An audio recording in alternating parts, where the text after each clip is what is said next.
I never thought that an ordinary evening after work could be the beginning of something so frightening. My name is Emily, and I live in a small town in Northern California. Everything seems so peaceful and safe here that even the thought that something could go wrong seems absurd. But that day, everything changed. Forever.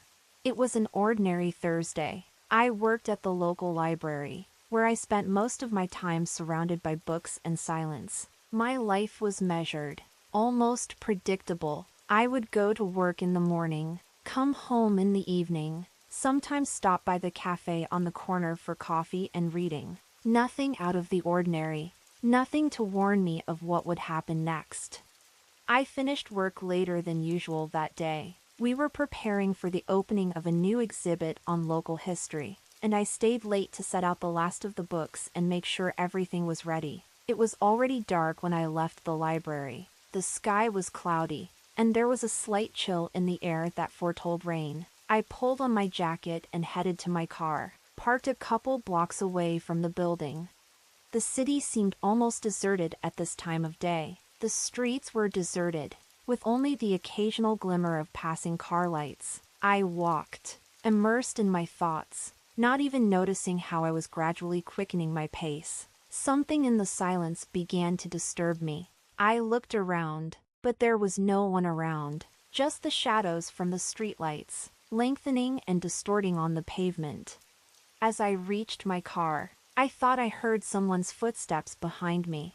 I turned around sharply, but again saw no one. My heart started beating faster, but I convinced myself it was just nerves. I got in the car, locked the doors, and took a deep breath, trying to calm myself down. The drive home didn't take more than 10 minutes, and I was already imagining taking off my shoes, plopping down on the couch, and turning on some TV show. But something inside of me kept worrying. I drove down the deserted streets, glancing in the rearview mirror from time to time. Nothing suspicious. No cars following me. I even started to laugh at myself, at my paranoia. But then I noticed the traffic light at the intersection ahead was flashing yellow. It was strange because it was usually running normally. Even at night, I slowed down, looking around. At that moment, I felt something hit the rear bumper of my car. I stopped abruptly, my heart racing. In the mirror, I saw that there was another car behind me. Its headlights were on, but the driver wasn't getting out. I couldn't see who was there. My hands shook as I picked up my phone to call the police. But there was no signal, not a single streak. I tried to start the car, but the engine wouldn't start. Everything around me seemed somehow unreal, like a bad dream. I decided to get out of the car to see what was wrong. Maybe it was just some accident. An accident. And the driver of the other car was in shock too. But as I opened the door, I heard the other car's door open too. I froze, feeling cold sweat running down my back. A man stepped out of the shadows. I couldn't make out his face, just a silhouette. He was tall, dressed in dark clothes. He didn't say a word, just stood there looking at me. I tried to scream, but I couldn't hear myself. My legs felt like they were stuck to the ground. At that moment, I realized I was wrong to think this town was safe. I was wrong to think that nothing could happen to me. The man took a step in my direction and I rushed to run. I didn't know where I was going. I just knew I had to get as far away from this place as possible. I ran through the dark streets, stumbling over the uneven sidewalk. Behind me, I heard footsteps. They were getting closer. I turned down an alley, hoping I could hide, but it was a dead-end alley. I turned around and saw that the man was almost upon me. His face was hidden in the shadows, but I could feel his gaze on me. At that moment, I realized that this was the end. I closed my eyes, expecting the worst. But nothing happened. When I opened my eyes, the man was gone. I stood alone in a dark alley, shivering with fear and cold. I didn't know what to do, where to go. I just stood there, trying to understand what had just happened. And that's when I heard a voice. It was quiet, almost a whisper, but I knew for sure it was directed toward me. "Emily," the voice whispered. I turned around, but I didn't see anyone. The voice sounded like it came from nowhere. I felt the ground go out from under my feet, and everything around me started to blur. The last thing I remember was falling to the ground and darkness engulfed me. When I woke up, I was in a completely different place. It was a room, but not one I had ever seen before. The walls were bare, windowless, with only a single dim light bulb illuminating the space. I tried to stand up, but realized that my hands and feet were bound. I was trapped, and I realized that this was just the beginning. When I woke up in that strange room, the first thing I felt was the cold. It penetrated the thin fabric of my clothes, making me shiver. I tried to move, but the ropes that bound my arms and legs were digging into my skin, leaving painful marks. My head buzzed like it had after a long sleep, and I could barely get my thoughts together. What happened? Where am I? And most importantly, who brought me here? The room was small, almost empty. Concrete floor, rough brick walls, low ceiling. A dim light bulb hanging on a wire flickered, creating an eerie atmosphere. I looked around, trying to find something that might help me realize where I was. No windows, no doors that I could see, just me and this room, which seemed to be getting more cramped by the minute. I tried to scream, but my voice was hoarse and weak. Someone had obviously made sure that I couldn't call for help. I began to remember the last moments before I passed out. The dark street, the man who was following me, his silence, his stare, and that voice that called my name. Who was it? How did he know my name? My thoughts were jumbled, and I felt panic begin to encompass me. I forced myself to breathe deeply, trying to calm myself down. Panic wouldn't help. I need to think. I need to find a way to get out of here. I examined the ropes I was tied with. They were tight, but maybe if I tried hard enough I could loosen them. I started to move my arms, feeling the ropes digging into my skin, but I didn't stop. The pain was nothing compared to the terror I felt. Suddenly, I heard a sound, somewhere behind the wall. It was footsteps, slow, measured, approaching. I froze, my heart racing. Someone was coming towards me. I didn't know what to expect, but I instinctively pressed myself against the wall, as if it would somehow protect me. The footsteps stopped just outside the wall, and I heard the lock click. A door I hadn't seen before opened. The light from the hallway blinded me, and I squeezed my eyes shut. When I opened my eyes again, there was a man standing in the doorway. He was tall, dressed in black, his face hidden by a mask. He didn't say a word, just stood there looking at me. I felt fear gripping me, but I couldn't look away. He took a step forward, and I instinctively pulled back, even though I knew I had nowhere to run. He stepped closer, leaned in, and held out his hand. I squirmed, expecting the worst, but he simply placed a bottle of water and a small bag of food on the floor in front of me. Then he straightened up and walked out of the room without a word, closing the door behind him. I sat there shaking, unable to comprehend what had just happened. He hadn't hurt me, but his silence and coldness frightened me even more. I looked at the bottle of water and the food. It was a clear sign that I was going to be kept here for a while. But why? What did they want with me? I decided not to touch the food and water, even though my throat was dry and my stomach was cramping with hunger. I couldn't trust what they were giving me. Instead, I focused on the ropes. I kept moving my arms, feeling the skin on my wrists begin to tear. But I didn't stop. I had to get free. Hours passed, or minutes, I couldn't tell. Time flowed differently in this room, as if it didn't exist at all. I had almost loosened the ropes when I heard footsteps again. This time they were faster, louder. The door opened, and two men entered the room. One was the same masked man, and the other was a woman. She was dressed in black. Her face was hidden as well, but I felt her looking at me with some strange interest. They approached me and the woman bent down to look at my bound hands. She said something to the man, but I couldn't make out the words. Then she straightened up and looked at me. "You must be hungry," she said, and her voice was soft, almost caring, but there was something in her words that made me shudder. She reached out and picked up a bottle of water, opened it and brought it to my lips. I tried to turn away, but she grabbed my chin firmly. "Drink," she commanded, and there was no room for objection in her voice. I took a sip, feeling the cold water burn my throat. She smiled like I was her obedient doll and set the bottle on the floor. "You're lucky to be here," she said, and her words sounded like a threat, "but don't think it'll last." She turned and walked out of the room, leaving me alone with the masked man. He stood looking at me, as if waiting for me to say or do something, but I remained silent. I didn't know what to say. I didn't know what they wanted me to do.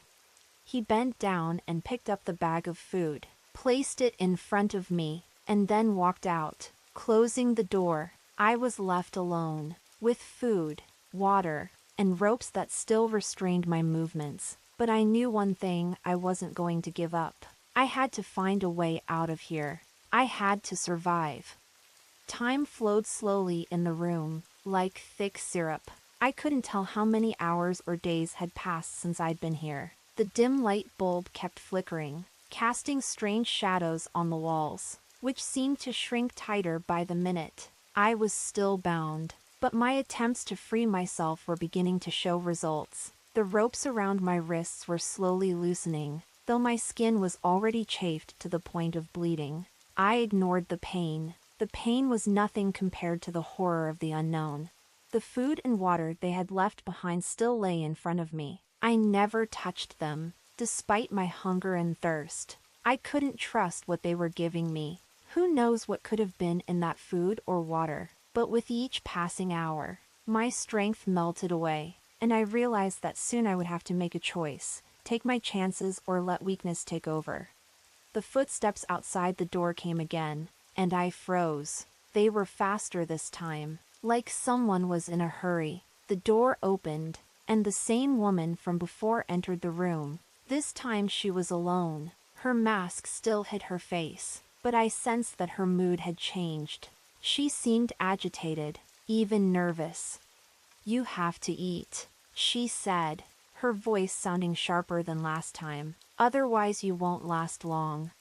I remained silent, staring at her. She sighed, as if annoyed by my stubbornness, and bent down to pick up a bag of food. She opened it and pulled out a sandwich, bringing it up to my face. "Eat it," she repeated, and there was a threat in her voice. I slowly opened my mouth, feeling fear and disgust fighting inside me. She placed a piece of sandwich in my mouth and I swallowed it, almost without chewing. The food was as tasteless as cardboard, but my stomach clenched with hunger, demanding more. She smiled, as if she'd won a small victory, and continued feeding me. When the sandwich was eaten, she handed me a bottle of water. I took a few sips, feeling the liquid bring relief to my parched throat. She watched me as if studying me, then suddenly leaned closer. "You're wondering why you're here," she whispered, her voice so quiet I could barely hear it. "But you'll figure it out soon enough." She straightened up and put the bottle away, then turned toward the door, but before she stepped out, she stopped and looked at me over her shoulder. "Don't try to resist," she said. "It'll only make things worse." The door closed, and I was alone. Her words echoed in my head. What did she mean? What am I supposed to realize? And what would happen if I tried to resist? I could feel fear gripping me, but with it came something else. Anger. I didn't want to be their puppet. I didn't want them to decide what would happen to me. I started working on the ropes again. Now that I had eaten and drank a little, my strength was starting to return. I concentrated on the movements, feeling the ropes slowly loosen. Finally, one of them came undone. My right arm was free. I quickly freed my left. Then my legs. I was free. I stood up, feeling my legs trembling beneath me. The room seemed even more cramped than before, but now I had a chance. I went to the door and tried to open it, but it was locked. I looked around, looking for something that could help me. In the corner of the room, I noticed a small metal object. It was a scrap of pipe, probably left over from some kind of repair. I grabbed it and walked over to the door. I hit the lock a few times, but it wouldn't budge. Then I decided to try something else. I started banging on the walls, looking for a weak spot. Finally, I found a brick that seemed more loose than the others. I started picking at it with a scrap of pipe, feeling my arms getting tired, but I didn't stop. After a few minutes, the brick began to give way. I pulled it out, then another. Behind the wall was a dark passage. I didn't know where it led, but it was a chance. I squeezed through the opening, feeling the sharp edges of the bricks scratch my skin, but I ignored it. The passage was narrow and dark, but I walked forward, feeling fear and hope struggling inside me. I didn't know what lay ahead, but I knew I couldn't stay in this room. I had to find a way out. I had to survive. The passage led down into the dungeon. The air grew increasingly damp and cold. I walked, holding onto the walls so I wouldn't fall in the dark. Suddenly I heard voices. They were far away, but I could make out individual words. "She mustn't know," said a man's voice. "She mustn't guess. She already knows too much," the woman replied, and I recognized her voice. "We must speed up the process."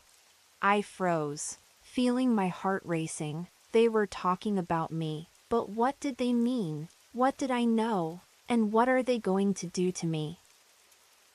I kept moving forward, trying not to make a sound. The voices grew louder and louder, and I realized I was getting closer to their source. Finally, I saw a light at the end of the passage. I stepped closer and peered through the gap.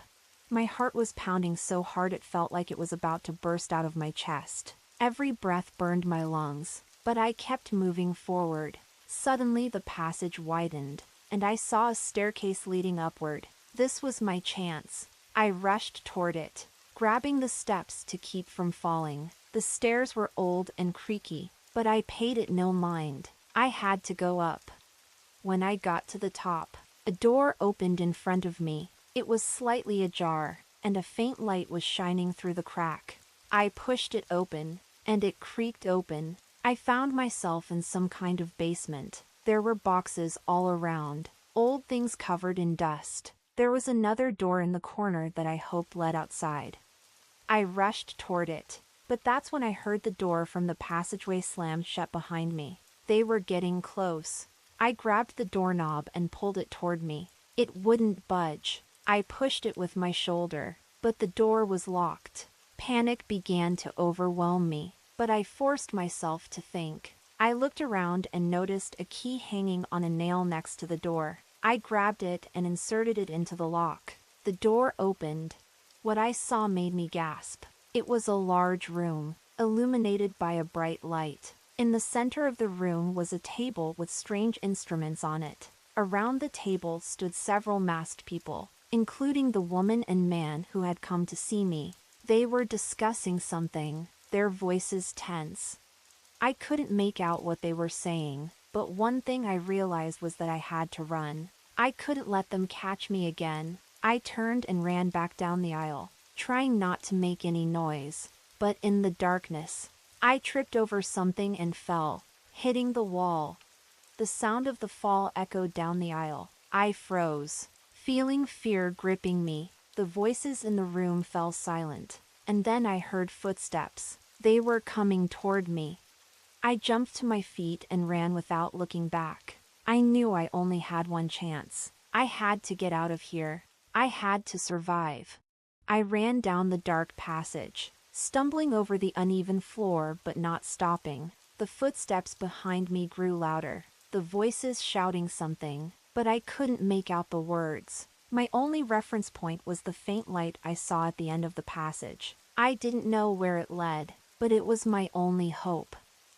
My heart was pounding so hard that it felt like it was going to burst out of my chest. Every breath burned my lungs, but I kept moving forward. Suddenly the passage widened, and I saw a staircase leading upward. This was my chance. I rushed toward it, grabbing the steps to keep from falling. The stairs were old and creaky, but I paid it no mind. I had to go up. When I got to the top, a door opened in front of me. It was slightly ajar, and a faint light was shining through the crack.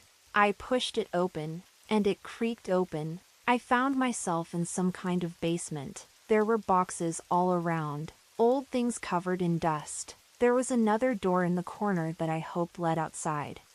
I rushed toward it, but that's when I heard the door from the passageway slam shut behind me. They were getting close. I grabbed the doorknob and pulled it toward me. It wouldn't budge. I pushed it with my shoulder, but the door was locked. Panic began to overwhelm me, but I forced myself to think. I looked around and noticed a key hanging on a nail next to the door. I grabbed it and inserted it into the lock. The door opened. I ran out into the street and found myself in an alley. It was dark, but I recognized the place. It was an old industrial neighborhood on the outskirts of town.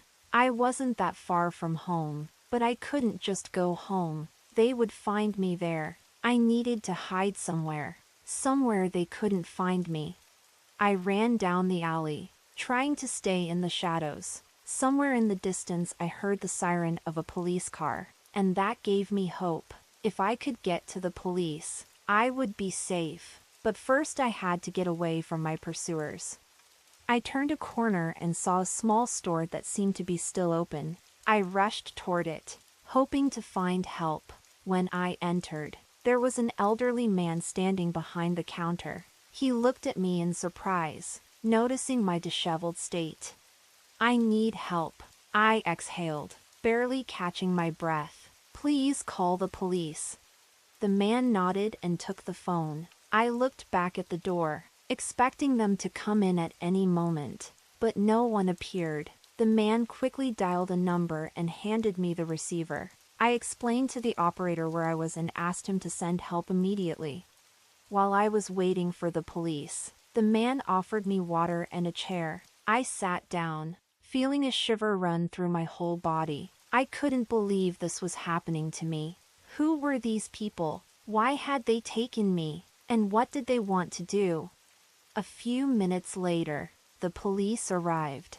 I explained everything I could to them, but my story sounded so unbelievable that I could see the doubt in their eyes. They took me to the station where I gave a detailed statement. I was examined by a doctor and bandages were applied to the wounds on my wrists. The police promised to launch an investigation, but I felt they didn't take my story seriously. To them it was just another disappearance that would probably end in nothing, but I knew they weren't. I knew these people were real, and they were still out there somewhere. I was released home on the promise to be careful and to contact them if I noticed anything suspicious. When I got home, I locked all the doors and windows, but the feeling of safety didn't come. I knew they could come back. I knew this wasn't over. I sat on my bed, wrapping my arms around myself, and tried to calm down, but the questions kept rolling around in my head. Who were they? Why me? What did they want from me? I didn't know the answers, but I knew one thing: I wasn't going to give up. I had to find the truth. I had to find out what was going on, and I had to stop them before they did this to someone else. But for that, I had to be careful, very careful, because I knew they were watching, and they wouldn't stop until they got what they wanted. It had been weeks since I'd gotten out of that room. Life seemed to be starting to get back to normal, but inside I knew it wasn't over. The police still hadn't found any leads. No trace. No evidence. For them, the case had slowly turned into another cold disappearance that might never be solved. But I couldn't just forget. I couldn't stop thinking about what had happened. Every night I woke up in a cold sweat, remembering their voices, their masks, Their cold, merciless eyes. I began to notice strange things around me. That car that stands in the street for too long, or shadows that seem to follow me. I knew it could be paranoia, but I also knew they were real, and they're out there somewhere. One night as I was coming home after work, I noticed an envelope lying on my doorstep. There was no name on it, just mine, handwritten. I picked it up with trembling hands and stepped inside before opening it. Inside was a single photograph. It showed me in that very room, bound, with my eyes wide open with terror. On the back it said, "Did you think you got out?" I dropped the photo, feeling fear gripping me. They knew where I lived. They were watching me. I grabbed my phone and dialed the police. But at that moment there was a knock on the door. I froze, my heart racing. The knock came again, louder this time. "Emily," came a voice from outside the door. It was the same voice I'd heard in the room, the same whisper that haunted me in my nightmares. "You know this isn't the end." I didn't answer. I couldn't. I stood, slumped against the wall, feeling the fear paralyzing me. The knocking stopped and I heard footsteps moving away. I waited a few minutes before I went to the window and looked out. The street was empty. No one. I grabbed my phone and dialed the police again. This time they answered. I explained what was going on and they promised to send a patrol, but I knew that wouldn't help. They couldn't protect me. No one could. When the police left, I was alone. I knew I had to do something. I couldn't just wait for them to come back. I picked up the photograph and examined it closely. In the background, in the corner of the room, I noticed something I hadn't seen before. It was a symbol drawn on the wall, a circle with intertwining lines that looked like some kind of ancient seal. I didn't know what it meant, but I felt like it was a key. I started looking for information on the internet, trying to find something similar. After a few hours of searching, I came across an article about a cult that operated in the area years ago. They believed in some ancient power that they believed could give them immortality. Their rituals included kidnappings and sacrifices. But the strangest thing was that their symbol was exactly like the one in the photograph. I felt a chill run down my spine. This wasn't just a kidnapping. It was more than that. Something I couldn't understand, but I knew I had to find out the truth. The next morning, I went to the local library to find more information about the sect. I found old newspapers, books, even police records. The more I read, the more I realized this wasn't just a story. This was something real, and it was still going on. When I got home, I found another envelope on my doorstep. This time there was a note inside. "You're close, but you can't know." I grabbed my phone and dialed the police, but at that moment the lights in the house went out. I froze, feeling the darkness closing in around me. I heard footsteps. They were in the house. I rushed to the door, but it was locked. I tried to turn on my phone, but the screen remained black. The footsteps were getting closer. I knew I had no choice. I had to face them. I turned and saw them, 3 of them, wearing masks. They stood in the doorway, staring at me. One of them stepped forward. "You thought you could escape," he said, "but you were wrong." I tried to scream, but my voice wouldn't listen to me. They stepped closer, and I felt the darkness closing in around me. The last thing I remember was their hands grabbing me and their voices whispering something in an incomprehensible language. When I woke up, I was in the same room, but now I wasn't alone. They were standing around me, dressed in black robes, with masks on their faces. In the center of the room there was an altar, on which strange objects were lying. I realized it was a ritual, and I was their victim. One of them came up to me and took off his mask. It was the woman who had come to my room. She smiled, but there was nothing but emptiness in her eyes. "You had to be a part of this," she said. "You had to understand." I tried to resist, but my hands and feet were bound. They began to read something in an incomprehensible language, and I felt the air around me grow thick, almost tangible. I closed my eyes, feeling fear overwhelm me. And that's when I heard a voice, the same voice that had been following me all this time, but now it was inside me. "You don't have to be afraid," he whispered. "You're a part of this now." I opened my eyes and saw the room begin to change. The walls were dissolving, the light was getting brighter. I felt something inside me awaken, something ancient and powerful. And that's when I realized, this wasn't a kidnapping, it was an invitation. They had chosen me, and now I was to be part of them, part of something bigger, something I couldn't understand. As the light finally engulfed me, I felt the fear leave. Something else took its place: calm, acceptance. I was ready.